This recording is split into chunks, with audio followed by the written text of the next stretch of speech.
No brainer here. Today, I'm going to show a 2016 slasher film called Hush. Spoilers ahead. Watch out and take care.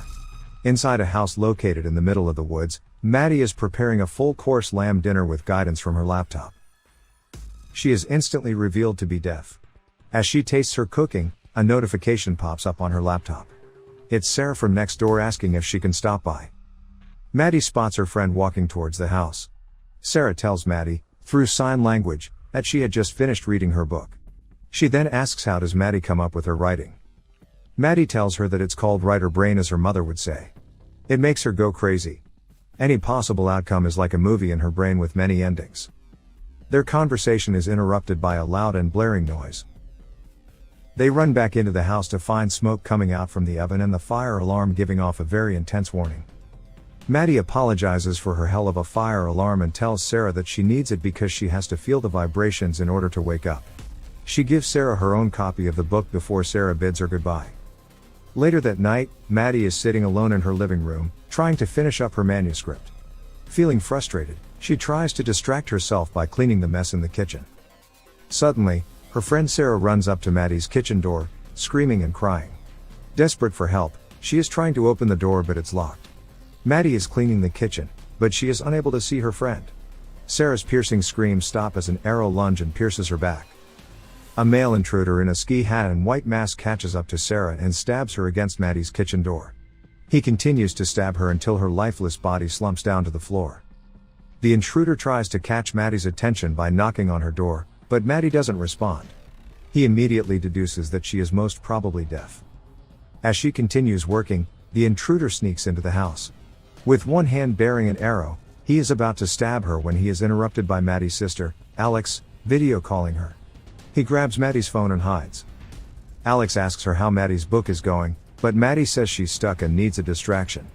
She persuades her to come back to the city and live with her, but Maddie doesn't want to. Their conversation is interrupted when Alex asks if there's someone behind her because she saw something move. Maddie reassures her that it's probably the cat. Maddie picks up her cat's bowl and begins rattling it.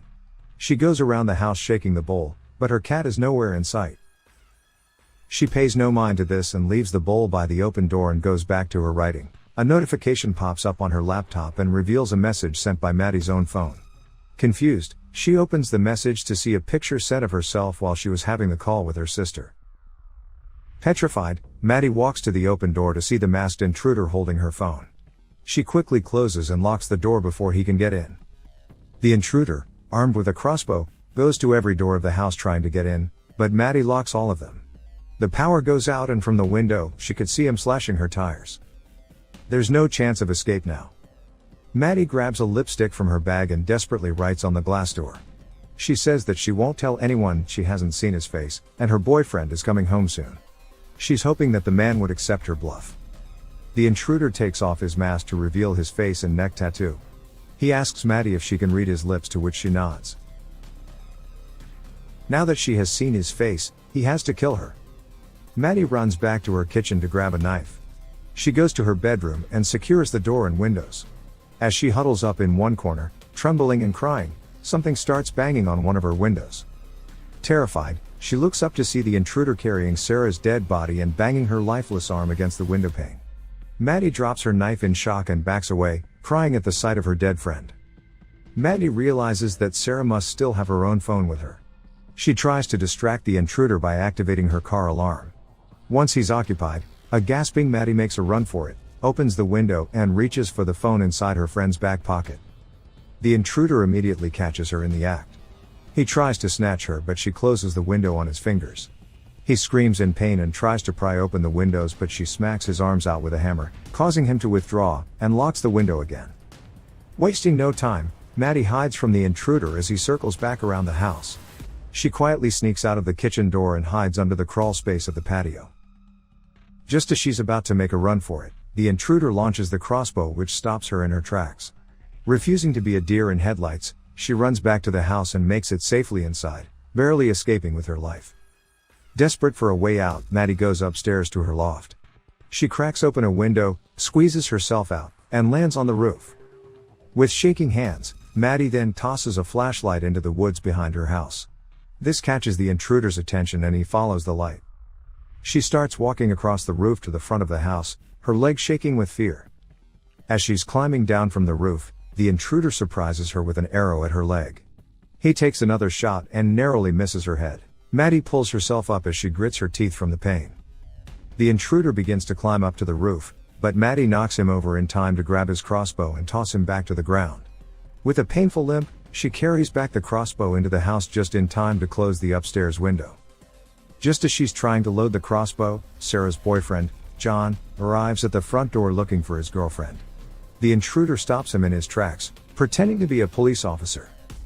He asks John for identification and tells him that he responded to a 911 call made by a resident. He then tells John that an intruder knocked him over and took his gun and radio, and now he needs to borrow John's phone to call for backup.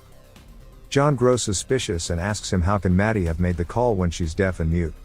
John tells the intruder that there's probably a spare key hidden under one of the plants by the patio. As the intruder goes to look for the key, John sneaks up behind him with a rock in hand, ready to strike. Maddie notices John from the kitchen door and begins banging on the glass.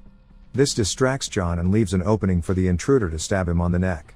Gasping for air as the blood squirts out of his neck, John doesn't give up without a fight.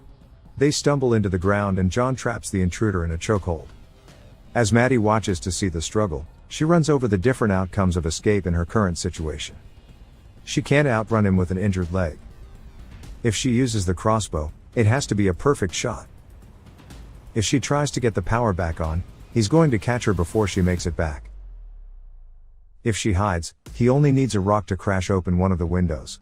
In case the intruder doesn't find her, she's going to bleed to death anyway. She can't go back to the crawl space again. Her heart cries out in pain and she knows she's not going to last long and she's running out of time. The intruder breaks free from John's chokehold and pushes him aside. John bleeds out and dies, unable to help Maddie. Maddie takes this opportunity and shoots an arrow into his shoulder. The intruder cries out in pain, his rage fueling his desire to kill her. He runs after Maddie back into the house and traps her hand in the middle of closing the kitchen door. Unable to scream out in pain, Maddie can only cry as he stomps on her hand, breaking the bones in her fingers. With her remaining energy, she retrieves her hand back into the house. As the intruder tries to break open the glass door, Maddie writes the description of the intruder in her laptop with her remaining hand and locks herself in the bathroom. As she's waiting for him to barge in, the intruder sneaks through the broken window and creeps up behind her. Just as he's about to strike her, Maddie feels his breath on her neck and turns around to stab him on the knee. He screams in pain and lunges at her with his broken knee. Maddie desperately hops back to the kitchen with her broken hand and bleeding leg and collapses beside one of the cabinets. As the intruder walks towards her, she aims a bug spray into his face and reactivates her fire alarm, buying her a bit of time. The intruder finally catches up to her and they are caught in a struggle. He punches her face and chokes her. But Maddie fights back, pushing his finger into his injury. He slams her to the floor and chokes her again and she sees her life flashing before her eyes. As her heartbeat slows down, she reaches for the wine opener with the last inch of her life, and with a mighty swing, she stabs him one last time on the neck. He releases his grasps from her neck as he chokes on his own blood and collapses on the floor next to her.